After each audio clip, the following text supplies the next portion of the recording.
Bonjour et bienvenue dans le podcast Parole d'Histoire, un épisode mis en ligne ce vendredi, un jour inhabituel pour le podcast que vous retrouvez tous les lundis, mais il y a une parution inhabituelle, exceptionnelle, celle d'un inédit de Norbert Elias en français, consacré au Moyen-Âge, et donc on a saisi l'occasion de discuter avec son préfacier Étienne Hanheim, qui nous explique l'intérêt de ce regard du grand sociologue sur la période médiévale. Vous retrouvez les nombreuses références bibliographiques citées durant l'entretien sur le site paroledhistoire.fr, vous nous retrouvez également en ligne sur les réseaux sociaux.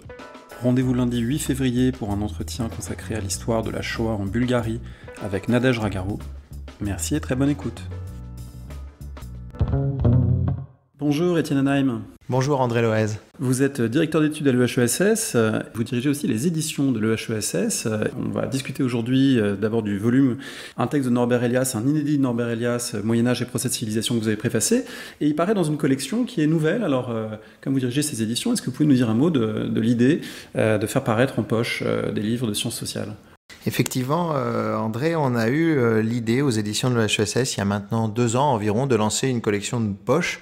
Les éditions de l'EHESS, comme beaucoup d'éditions universitaires, n'avaient pas de collection de poche et on a souhaité développer ce projet. Donc aujourd'hui sortent les 2 premiers volumes. Ce volume consacré à Norbert Elias et un autre volume consacré à la réédition du métier de sociologue de Pierre Bourdieu, Jean-Claude Passeron et Jean-Claude Chamboredon.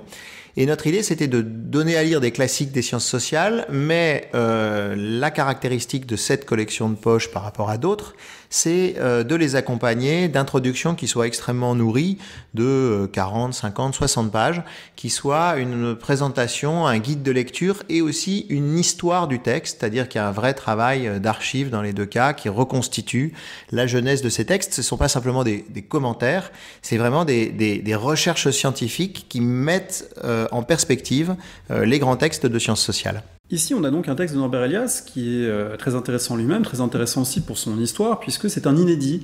Alors, ça renvoie à l'histoire tortueuse de la publication d'Elias et de sa traduction en français, on peut en dire un mot, mais pour ce texte-ci, est-ce que vous pouvez dire pourquoi il est inédit et comment il s'insère dans l'œuvre de Norbert Elias ?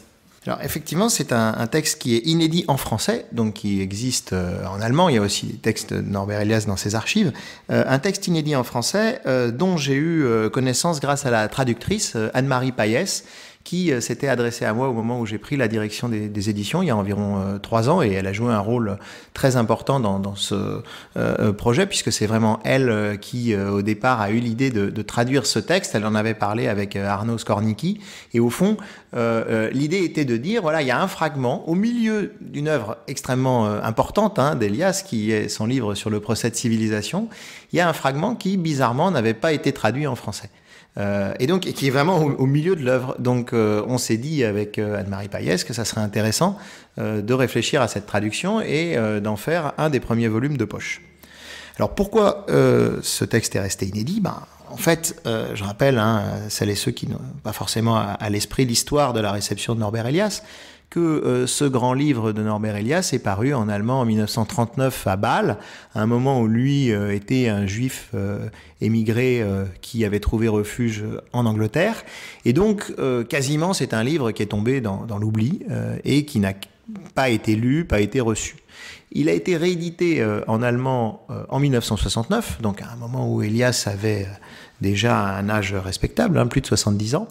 Et là encore, la réception d'Elias se faisait de façon très très progressive. Et puis il y a eu un coup d'accélérateur très fort dans les années 70, grâce à la traduction d'Elias en français et en anglais, et grâce en particulier à la traduction du procès de civilisation. Or, ce livre est un livre d'une taille très importante, qui d'ailleurs a donné lieu à une publication en 2 livres séparés en français, de même qu'en anglais. Et au moment où il a été question de traduire ce livre, et ça a été fait en France à l'initiative de Jean Bechler, chez Kalman Levy, on a cherché à limiter les coûts de traduction, ce que font un certain nombre d'éditeurs. Il a fallu faire des coupes. Et dans une correspondance très intéressante qui a été analysée par Marc Joly dans son livre sur la réception de Norbert Elias, dans une correspondance très intéressante, on voit que Elias et l'éditeur français négocient pour éviter de faire des coupes ici ou là en allégeant le volume et choisissent de supprimer carrément une section. Et la section qui est supprimée dans l'édition française, qui est la même que dans l'édition anglaise d'ailleurs, donc du coup qui produit une sorte de double invisibilisation, c'est la section qui était consacrée au Moyen-Âge. D'où le livre qui sort et qui est donc la restitution d'un fragment disparu qu'on peut remettre dans sa bibliothèque. Entre les 2 volumes de poche disponibles aujourd'hui en champ Flammarion, il y a ce petit volume-là qui est la transition entre les 2 morceaux déjà disponibles. Alors c'est intéressant parce que ça renvoie aussi à la manière dont cette réception de Norbert Elias chez les historiennes et les historiens s'est faite, puisqu'elle a été, vous le rappelez dans la préface, très forte du côté des modernistes qui ont questionné la notion de société de cour, tous les passages évidemment sur Versailles, sur Louis XIV, et Roger Chartier a joué un grand rôle pour accompagner cette réception, et puis plus récemment très forte aussi chez les contemporanéistes qui ont interrogé, à la lumière du XXe siècle et de ces catastrophes, la notion de procès de civilisation, de décivilisation, notamment avec un numéro de XXe siècle dirigé par Quentin de Luermoz en 2010.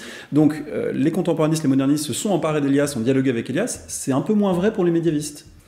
Alors effectivement, le cœur de la réception d'Elias, en France plus spécifiquement, ça a été l'histoire moderne, l'histoire des 16e, 17e, 18e siècles. Roger Chartier qui a été central dans cette histoire, mais aussi Jacques Revel, André Burguière, Arlette Farge. On parle bien de l'histoire, parce qu'évidemment, il y a toute une réception côté sociologie, anthropologie, qu'on laisse de côté. Absolument, mais la réception, en fait, de Norbert Elias a plutôt commencé par l'histoire. C'est-à-dire qu'il y a eu une sorte de paradoxe disciplinaire où Elias, sociologue, a été d'abord discuté, en France comme en Angleterre, par des historiens sur ce type de texte. Et c'est vrai que ce sont les historiens modernistes, souvent proches de l'école des hautes études en sciences sociales, de la revue des Annales, qui avaient des préoccupations convergentes dans les années 70-80 avec les préoccupations méthodologiques d'Elias. Donc une discussion qui tournait autour de la société de cour, des mœurs, de la civilisation, des mentalités, et qui a peu mordu sur l'histoire médiévale, même si j'en parle un peu. Il y a des gens qui se sont intéressés à ces questions. On peut prendre l'exemple de Claude Govard, qui travaille sur des questions de violence dans les années 80, qui soutient une grande thèse publiée, une thèse d'État 1991. Donc il y a une interrogation médiéviste, mais un peu décalée, parce que les médiévistes ont le sentiment que finalement, ce dont parle Elias, c'est quelque chose d'assez différent du Moyen-Âge qu'ils connaissent eux. Et c'est aussi sur cet effet de réception qu'on a voulu revenir en faisant ce volume, parce que on voit bien que les médiévistes qui lisaient de la sociologie ne sont pas allés lire de la sociologie allemande dans le texte, et donc ont eu accès à cet Elias un peu tronqué, dans lequel la partie qui les concernait le plus directement avait disparu. Et donc, une partie de la réception d'Elias s'est faite dans la médiévistique française sur la base d'un malentendu. Ça ne veut pas dire qu'il n'y en aurait pas eu d'autres s'ils avaient lu le passage sur le Moyen-Âge, mais disons qu'en tout cas, la part manquante, et cette impression qu'on a souvent, que j'avais aussi en lisant Elias, qu'au fond, il négligeait un peu ce qu'il y avait avant le XVe siècle, était aussi liée à un effet de transmission du savoir, ce qui est très intéressant sur l'histoire des savoirs et l'histoire des sciences sociales. C'est-à-dire qu'on ne pense pas toujours à aller regarder les textes originaux, mais des fois, on voit qu'on est victime de processus matériels qui nous échappent. Alors justement, avant le XVe siècle, c'est ce texte relativement bref, peut-être 120 ou 130 pages au total, qui n'est pas un récit d'histoire médiévale, mais qui est une série de problèmes, finalement, que questionne Norbert Elias autour du Moyen-Âge. Est-ce qu'on peut essayer de cerner de quoi il est question, comment Elias s'empare du Moyen-Âge, pourquoi faire ?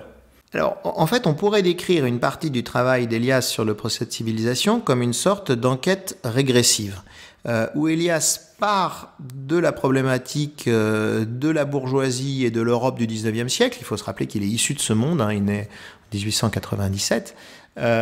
Donc, une enquête régressive qui le mène, pour comprendre la structure du monde dans lequel il vit en tant que sociologue, à comprendre que l'Europe du 19e siècle s'est construite en dialectique avec le monde des cours et de l'aristocratie, qui va devenir son vrai sujet. Donc, il remonte d'une étape vers le passé. Et puis, cette enquête sur la cour et l'aristocratie le conduit à s'interroger sur la genèse de la société de cour et la genèse de la domestication de cette aristocratie à travers l'étiquette et toute une série de phénomènes. Et donc là, il est obligé à un moment donné de se poser la question de ce qu'il y a avant la cour au sens Louis XIVien, et donc de remonter encore un peu plus dans le temps, et donc de s'interroger sur la genèse des monarchies et des systèmes politiques de la fin du Moyen-Âge, et même en continuant à remonter, de finir par s'interroger sur le monde féodal dont ces royaumes et ces sociétés de course sont sortis. Donc vous voyez que ce passage-là, sur le Moyen-Âge, il est en fait une sorte de terminus dans l'enquête d'Elias. Il veut reconstituer une généalogie complète en se disant que c'est finalement, en s'interrogeant sur l'Empire carolingien, quasiment, qui constitue sa butée, ce qui n'est pas non plus très original, hein. On est on pourra peut-être en reparler tout à l'heure, on est dans une chronologie d'une sorte de très long Moyen-Âge. En s'interrogeant sur l'Empire carolingien, sur sa dissolution, sur la genèse d'un monde féodal et sur la reconstitution des monarchies étatiques en France, en Angleterre ou en Espagne, qu'on va pouvoir comprendre la société de cour. D'où l'importance de cette phase médiévale qui est en quelque sorte l'antichambre et le laboratoire de la société de cour. Alors une société de cour qui, du coup, échappe à l'image qu'on peut en avoir à travers la lecture précédente d'Elias et ce centrage sur le XVIIe, XVIIIe siècle. Ici, on voit que la cour est une instance dans ce texte, et prolongée donc évidemment par le reste de l'œuvre qui était déjà traduit, et une instance qui sert d'intermédiaire historique entre des grandes phases qui étaient cernées, qui étaient discutées dans les sciences sociales de son époque, qui étaient cernées par Marx, par Weber, c'est-à-dire le monde féodal et la modernité capitaliste et nationale. Et entre les deux, finalement, la cour sert d'intermédiaire, non seulement au terminus, c'est-à-dire XVIIe, XVIIIe siècle à Versailles, mais dès le XIIe, XIIIe siècle, la genèse, ou ce qu'il appelle la sociogenèse de la cour, constitue une formation sociale distincte de ce qui existait avant et de ce qui existera à l'époque où vit Elias. Donc il y a bien là une sorte de chaînon manquant dans les processus historiques qu'il identifie dès le Moyen-Âge central. Alors vous allez directement au cœur du livre, hein. Je pense que vous venez de résumer ce qui me paraît être la thèse forte et l'apport fort encore aujourd'hui actif, hein, je dirais, d'Elias. C'est-à-dire que effectivement, Elias se situe dans une réflexion qui est balisée par les grands problèmes de périodisation. Avec d'un côté la périodisation classique des historiens qui vient seulement de se mettre en place. On est dans les années 20-30 quand Elias écrit, hein. Nous, on a l'habitude de vivre dans un système avec 4 périodes, l'Antiquité, le Moyen-Âge, l'époque moderne, l'époque contemporaine. Tout ça, c'est une fabrique de la fin du 19e et du début du 20e siècle. Donc il y a ce modèle-là. Et puis, il y a quelques grands modèles d'interprétation de sociologie historique, dont le plus prégnant est celui de Marx, qui, au fond, distinguerait plutôt 3 temps qui sont liés à des modes de production, qui serait le mode de production esclavagiste qui gouvernerait une grande partie des mondes antiques et puis qui irait jusqu'à on ne sait pas exactement où, parce que précisément à quel moment disparaît l'esclavage. Et puis il y aurait le mode de production féodal qui est le mode de production caractéristique de l'Europe d'Ancien Régime, qui au fond pour Marx arriverait quasiment jusqu'à l'âge des révolutions et à l'âge industriel, et puis le mode de production capitaliste. Or, on voit bien que dans ce système-là, ce qui est très clair chez Marx, c'est l'esclavagisme et le capitalisme. On sait bien que Marx a moins thématisé la question du monde féodal. Du coup, beaucoup de gens qui ont cherché à penser la dynamique de l'Europe dans la longue durée, jusqu'à des gens comme Jacques Le Goff, je faisais référence tout à l'heure implicitement au long Moyen-Âge, se sont affrontés à cette question. Et Moyen-Âge, le terme même dit que c'est une période intermédiaire. C'est-à-dire qu'au fond, on se retrouve dans toutes les sciences sociales de la première moitié du XXe siècle à essayer de formaliser, de donner un contenu à quelque chose qui est entre l'Antiquité et la modernité. Et on a toute une série d'options qui sont explorées tour à tour par les gens qui font de l'histoire, de la sociologie, de l'économie, en essayant de donner corps à ce moment de transformation et de le décrire. Ce qui n'est pas facile, parce que quand vous commencez à définir une notion, une période négativement, en disant c'est le Moyen-Âge, entre deux moments importants, forcément le remplir d'un contenu positif est complexe. Et l'apport d'Elias à cette réflexion sur le Moyen-Âge et la première modernité, c'est effectivement de substituer à cette très longue période de transformation qui serait féodale, un autre moment qui serait en quelque sorte l'âge des cours. C'est-à-dire que entre le monde féodal, qu'il appelle féodal classique, disons, en tout cas une anthropologie de l'exercice du pouvoir arbitral avec à une échelle micro qui domine l'Europe, disons, de l'écroulement du monde carolingien jusqu'au XIIe siècle. Entre ce moment-là et le moment des États bureaucratiques à la Max Weber et du système capitaliste à la Marx, il y a une phase intermédiaire, alors qu'on peut ou bien décrire comme une sorte de très très longue transition où le féodalisme et le précapitalisme se superposent, c'est ce qu'ont fait beaucoup de penseurs, mais ça a un côté bâtard et insatisfaisant conceptuellement, ou bien on peut considérer que c'est une période qui a son autonomie, qui a sa cohérence. Alors par exemple, économiquement, sa cohérence, c'est la thèse de Jean-Yves Grenier sur l'économie d'Ancien Régime, qui aurait une sorte de cohérence du XIIIe au XVIIIe siècle.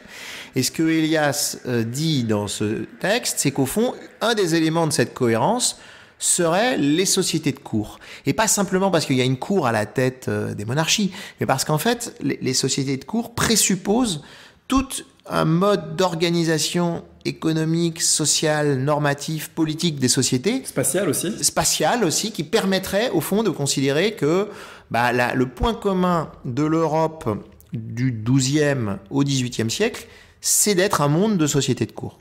Ce qui lui permet d'ailleurs de commencer à placer dans ce texte sur le Moyen-Âge un certain nombre des aperçus sur l'autocontrôle des pulsions, sur la répression de la brutalité, en opposant de manière évidemment un peu schématique aux yeux d'un médiéviste de 2021 la brutalité féodale des seigneurs châtelains au monde plus policé de la cour et de l'amour courtois. Donc il y a déjà quelque chose qu'il fait naître autour des 12e, 13e siècles dans les processus d'intériorisation de normes psychiques liées à l'émergence des premières cours princières royales.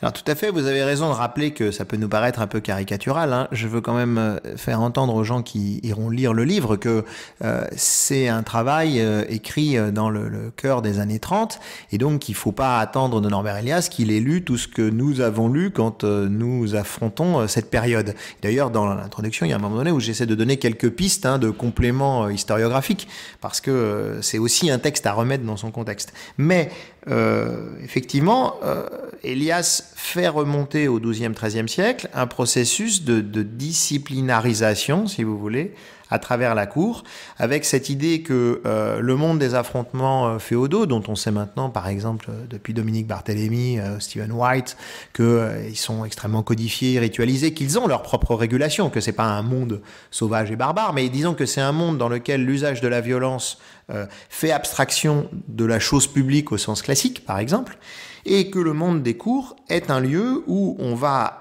élaborer d'abord dans de tout petits cercles, parfois quelques dizaines de personnes, de nouvelles normes de comportement, de nouvelles règles, qui vont être aussi bien des règles sociopolitiques que des règles culturelles, avec de nouveaux modèles qui sont liés, par exemple, à une production littéraire. Et de ce point de vue, on voit que pour Elias, la littérature courtoise, la poésie ou les romans de chevalerie des XIIe et XIIIe siècles, a en fait partie liée avec la littérature curiale des XVIIe ou XVIIIe siècle, parce que c'est une littérature qui, au-delà de sa fonction récréative, a une fonction qu'on pourrait dire idéologique, c'est-à-dire qui a pour fonction de proposer des modèles de comportement et de façonner peu à peu une aristocratie en fonction d'une logique qui n'est plus la logique, disons, du Haut Moyen-Âge.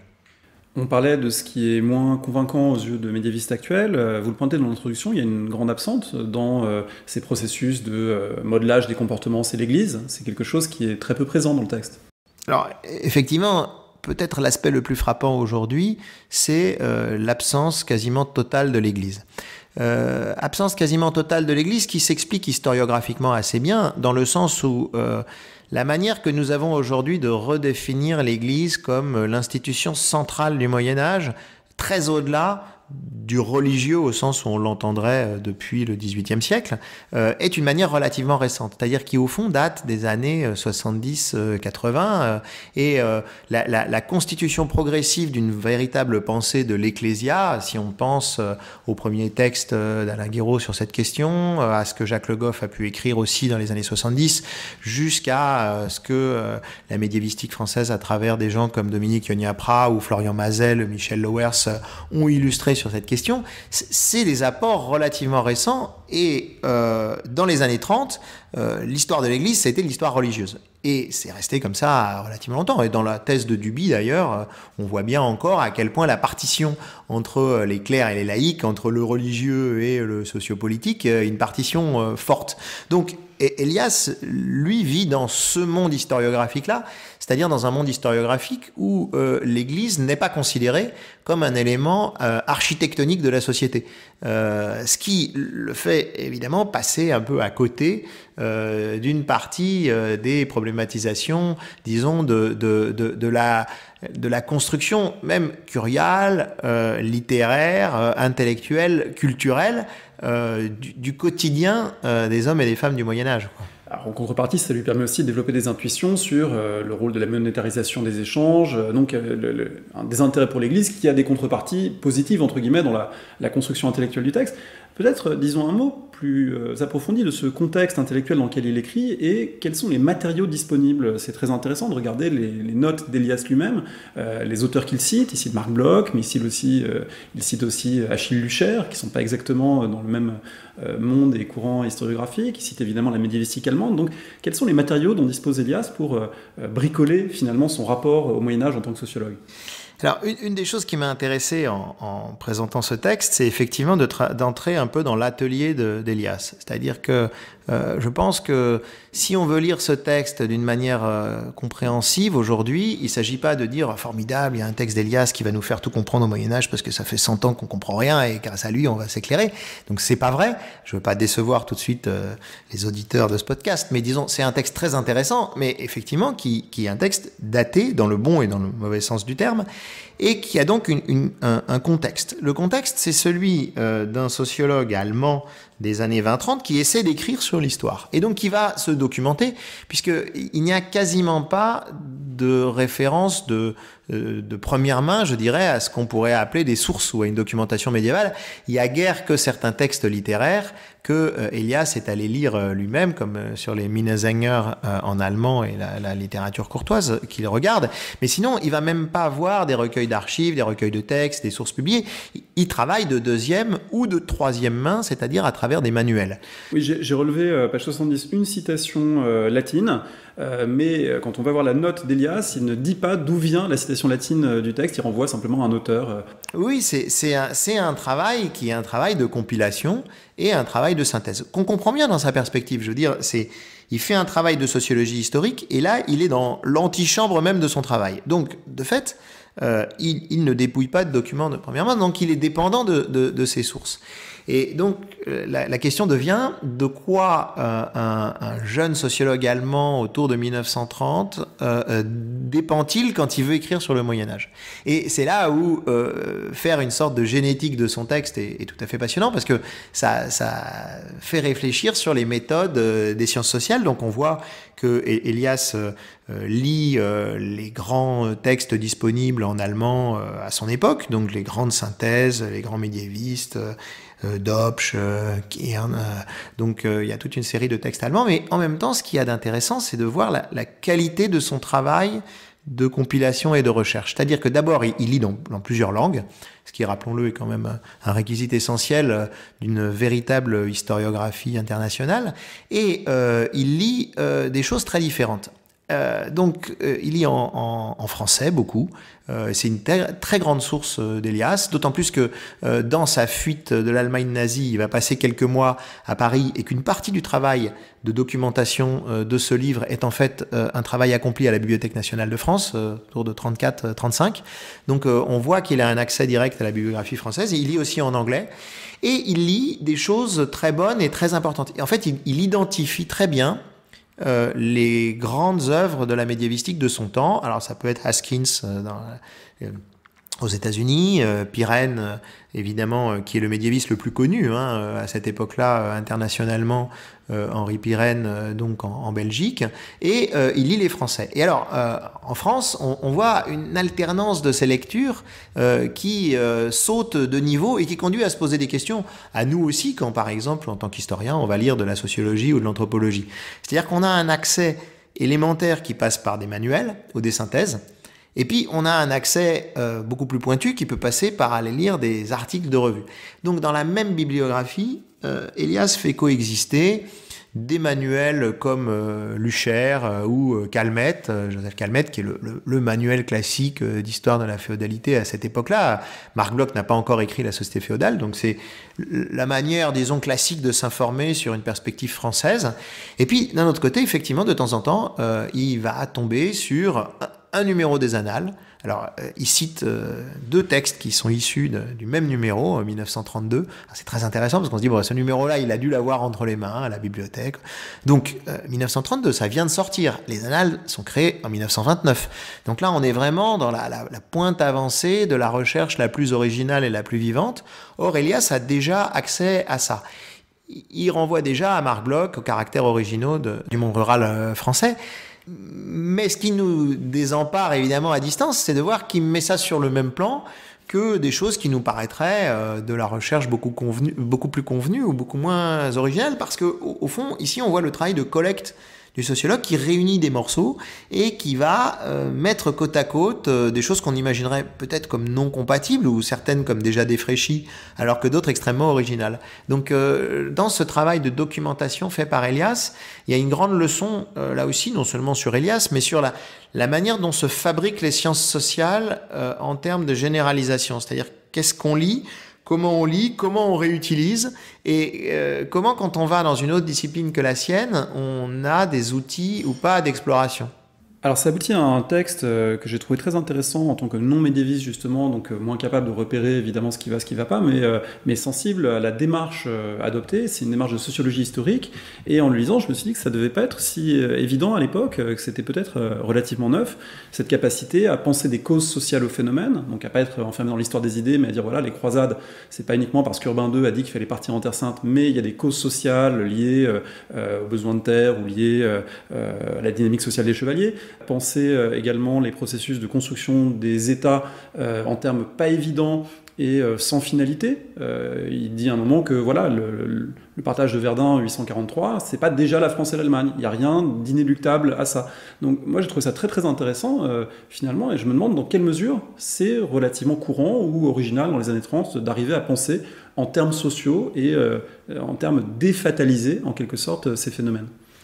Alors, il est clair qu'un des apports du texte se situe sur le plan méthodologique, avec la rupture, disons, avec l'histoire historisante, telle que Elias pouvait la connaître par exemple en Allemagne, du 19e siècle, et une histoire qui mettait l'accent, comme on en trouve en France ou en Angleterre, sur l'histoire événementielle, sur l'histoire politique, sur des visions très téléologiques et souvent d'ailleurs très nationales ou nationalisées, de l'histoire des États et de l'histoire politique dans un sens large. Or, effectivement, Elias fait partie des gens qui vont réfléchir en termes de causalité sociale, en termes de structure, en termes d'institution. Bon, j'emploie tous ces mots qui n'ont pas le même sens pour Elias, mais qui visent tout de même à cette idée que, au fond, l'histoire est une science sociale, ou fait partie des sciences sociales. Et donc, en cela, le texte d'Elias est tout à fait différent des textes que lui lit des historiens allemands de la même époque. Et d'ailleurs, il se pose très souvent en rupture vis-à-vis de ce qu'il appelle l'histoire, c'est-à-dire de sa conception de ce qu'est l'histoire, c'est-à-dire pour lui l'histoire allemande, qui est une histoire très juridico-politique et par ailleurs très érudite par rapport à ce que lui ambitionne de faire. Ensuite, il n'est pas tout seul à produire cet effort, c'est-à-dire que ce qui est intéressant, c'est de voir qu'Elias a le sentiment de produire une rupture très forte par rapport aux historiens allemands qu'il connaît, mais en même temps cette rupture, il l'a produit avec d'autres en Allemagne qui viennent de la sociologie, comme Max Weber, comme Zombart, qui ont été très nombreux à s'investir dans des matériaux historiques pour dire l'histoire et la sociologie, en fait, c'est une seule et même chose. Et puis, à la même époque, c'est une rupture qui existe sur d'autres plans, en France, évidemment, à travers les annales, c'est-à-dire que ce que Bloch et Febvre ont en tête, c'est précisément le même type de rupture, simplement à l'intérieur de la discipline historique. Et c'est très amusant parce que du coup, quand on lit Elias, on est toujours un peu gêné comme lecteur français de sa vision aussi dépréciative de l'histoire. Mais en fait, il faut penser qu'il a en tête une certaine histoire allemande qui en plus est déjà en voie de nazification et pas du tout l'histoire équivalente en France. Et ça, il le voit pas vraiment. Il va chercher ici ou là une référence à Bloch ou à d'autres, mais il ne voit pas que la même rupture est en train de se produire et que par ailleurs en Angleterre, par exemple, elle se produit aussi à travers des gens qui s'intéressent par exemple à l'économie.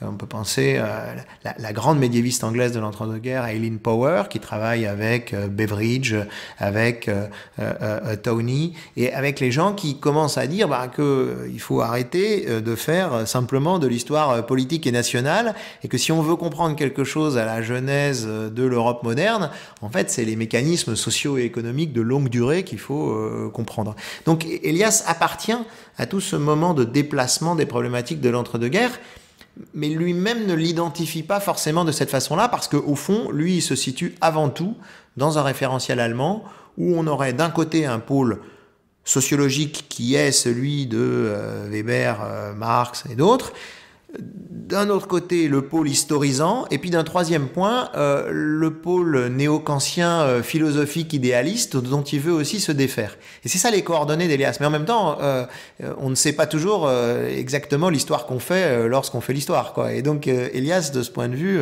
a lui-même une part d'aveuglement sur sa propre position historique. Alors ces coordonnées que vous venez de rappeler, elles sont importantes pour comprendre justement ce qu'on pourrait dire des coïncidences, mais qui n'en sont pas tout à fait, entre les démarches, entre le fait que Marc Bloch écrit quelques années avant son article « Pour une histoire comparée des sociétés européennes », et que là, c'est précisément ce qu'entreprend de faire à sa façon Norbert Elias, entre le fait que Norbert Elias parle d'un Moyen-Âge qui dure, ou d'un Moyen-Âge qui s'étend, et Jacques Le Goff va théoriser plus tard un long Moyen-Âge. Donc il y a plus que des coïncidences dans ces analogies, dans cette façon de penser les problèmes. De fait, quand on lit, il y a une page du livre qui est assez saisissante où il parle d'un grand Moyen-Âge, Elias. Et en fait, ce qu'il appelle grand Moyen-Âge, c'est exactement ce que Le Goff, 1983, appelle le long Moyen-Âge, c'est-à-dire cette idée qu'il ne faut pas se laisser entièrement abuser par l'idéologie renaissante et modernisatrice de l'Europe, en sachant qu'il s'est passé quelque chose à ce moment-là, mais que ce quelque chose n'efface pas des trends socio-économiques de très longue durée, faisant qu'on peut penser une certaine unité, disons, du monde post-carolingien quasiment jusqu'au XVIIIe siècle. Alors, voilà, on a une sorte de coïncidence historique qui vient renforcer la coïncidence plus large de la réception d'Elias. Je parlais tout à l'heure de ce moment des annales et des gens modernistes français comme André Burguière, Jacques Revel ou Roger Chartier, qui voient en Elias une sorte d'interlocuteur à distance et avec un décalage chronologique. Alors, ou bien on pense que c'est une coïncidence extraordinaire, on se dit quand même formidable, ou bien on essaie d'historiciser là aussi et de sociologiser un peu la situation, et on se rend compte que si des gens aussi différents apparemment dans le temps et dans l'espace sont arrivés à des conclusions aussi voisines, c'est aussi qu'ils ont travaillé sur un répertoire de problèmes scientifiques qui ont été définis à la fin du 19e et au début du 20e siècle et jusqu'aux années 30, qui était un répertoire commun. Et j'insiste là-dessus parce que si on veut comprendre concrètement ce que ça veut dire que l'unité des sciences sociales et de comprendre pourquoi sociologie, anthropologie, histoire sont aussi voisines malgré toutes les fractures disciplinaires parfois un peu pesantes des institutions, alors il faut comprendre que lorsque, en Europe, dans un certain nombre de pays, s'est inventée l'idée qu'il pourrait y avoir une science de l'histoire et de la société, se sont inventés des instruments qui ont été très vite des instruments partagés. Alors, beaucoup entre la communauté française et la communauté allemande intellectuelle, mais il ne faut pas oublier l'Angleterre, l'Italie, puis très vite les États-Unis, et puis très vite d'autres pays. Il y a une médiévistique russe d'abord, et soviétique ensuite, qui joue un rôle tout à fait important aussi, et que tout ça constitue une sorte de koiné intellectuelle au sein de laquelle se poser des problèmes communs finit par arriver à trouver des solutions communes si on a l'idée que l'histoire est une science, ce qui est mon point de vue. Et donc, Elias, en travaillant par rapport à Weber, à Marx et aux féodalistes, a des affinités avec ce que Marc Bloch, puis après ce que Jacques Le Goff font de questionnements qui sont relativement voisins et qui, au fond, ont tous pour objectif de reposer contextuellement la question du rapport entre héritage et modernité dans la très longue durée de cette Europe qui invente à travers l'histoire une forme de nouvelle connaissance d'elle-même.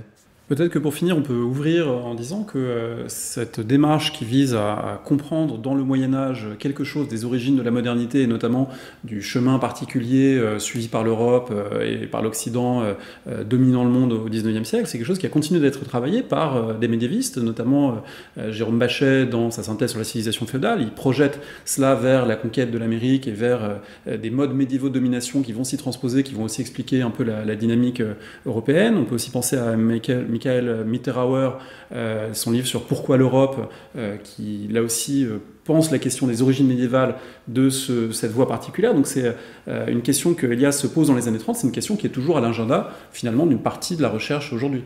Alors qui est même d'autant plus à l'agenda que l'histoire médiévale, même si elle est une histoire qui est totalement européocentrée, l'histoire médiévale n'a pas pu ignorer toutes les réflexions sur l'histoire globale et sur la globalisation de l'histoire depuis une vingtaine d'années, qui ne veut pas seulement dire écrire une histoire à l'échelle du monde, mais aussi écrire une histoire de plusieurs endroits dans le monde. C'est-à-dire que l'histoire globale, ça n'est pas simplement, en tout cas il faut espérer, reconstruire des grands récits, mais qui vont simplement avoir une autre échelle. C'est aussi prendre acte du fait qu'aujourd'hui on écrit l'histoire en Europe, aux États-Unis, mais en Afrique, mais en Asie et de plusieurs pays d'Asie qui proposent des historiographies extrêmement différentes, et que tous ces gens qui font de l'histoire en font avec des concepts qui, à un moment donné, ont été effectivement définis pour une grande partie en Europe. Or, le concept de Moyen-Âge, c'est typiquement un concept généalogique européen dans lequel l'Europe pense à la fois la différence avec les autres aires culturelles du reste du monde et en même temps sa singularité dans la longue durée. Donc le fait qu'aujourd'hui les médiévistes reprennent un questionnaire globalisant qui est à la fois adressé au reste du monde, qui va repenser l'Europe depuis d'autres aires géographiques et qui va donc totalement déporter le problème, mais qui va aussi conduire à écrire une autre histoire de l'Europe. Vous citez Mitterrand, on peut aussi penser à tous les travaux réalisés par Klaus Hochemat sur la question de l'Europe justement et de la façon dont l'Europe médiévale est un objet sociologique, idéologique dans l'histoire du XXe siècle. Je pense que là, on est aujourd'hui sur les fronts pionniers de l'historiographie, c'est-à-dire que faire avec un Moyen-Âge qui est pré-national, qui est pré-colonial, qui est en même temps très eurocentré, que faire avec cette notion de Moyen-Âge dans un contexte historiographique où en même temps on ne peut pas ne pas prendre en considération le fait qu'il y a eu un décentrement extrêmement puissant qui s'est opéré et qui du coup a pour effet scientifique de reposer autrement les questions. On a l'habitude dans cette émission de demander un conseil de lecture à notre invité. Là, d'une certaine manière, il est tout trouvé, puisque en même temps que Norbert Elias paraît un autre volume de la collection. On en a dit un petit mot tout au début. Peut-être que vous voulez le présenter. Alors je serais effectivement tenté de vous indiquer comme conseil de lecture cette nouvelle édition du métier de sociologue, Bourdieu, Passeron, Chambaud-Redon, 1968, un texte très classique, un texte fondateur de ce qu'est à la fois la méthode et l'aspiration scientifique d'une sociologie qui en fait a une vision très englobante et qui du coup s'adresse à tous les gens qui font des sciences sociales et qui est ici réédité donc dans une collection qui est beaucoup plus abordable, je dirais, que l'édition originale, réédité avec un extraordinaire travail de présentation là aussi de Paul Pasquali, qui est sociologue mais qui est aussi historien de la sociologie et qui a fait un travail méticuleux dans les archives et aussi un travail d'entretien, donc les archives Bourdieu, qui a rencontré Passeron, Chambaud-Redon, et qui a reconstitué le contexte d'écriture de ce livre et le projet intellectuel qui l'animait. Alors c'est comme dans le cas de Norbert Elias, c'est des grosses préfaces, celle de Paul Pasquali fait pas loin de 80 pages, mais justement c'est presque un petit livre en soi qui transforme complètement la réception du métier de sociologue et qui lui donne, je dirais, sa véritable place, c'est-à-dire pas simplement celle d'un monument un peu qui prend la poussière sur les étagères, mais d'un livre qui a été déterminant pour repenser les sciences sociales de manière transverse et pour construire un héritage, je dirais, qui est encore actif aujourd'hui. Donc je pense que là, vraiment, à la fois relire ou lire le métier de sociologue et puis le lire éclairé par Paul Pasquali, je pense qu'il y a un beau projet de lecture ici. Merci beaucoup. Merci.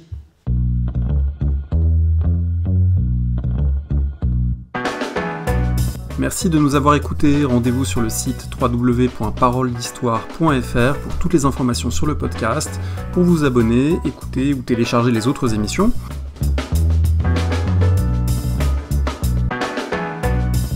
La discussion se poursuit aussi en ligne, notamment sur Twitter. Vous pouvez poser des questions @paroledist et à bientôt pour un prochain épisode.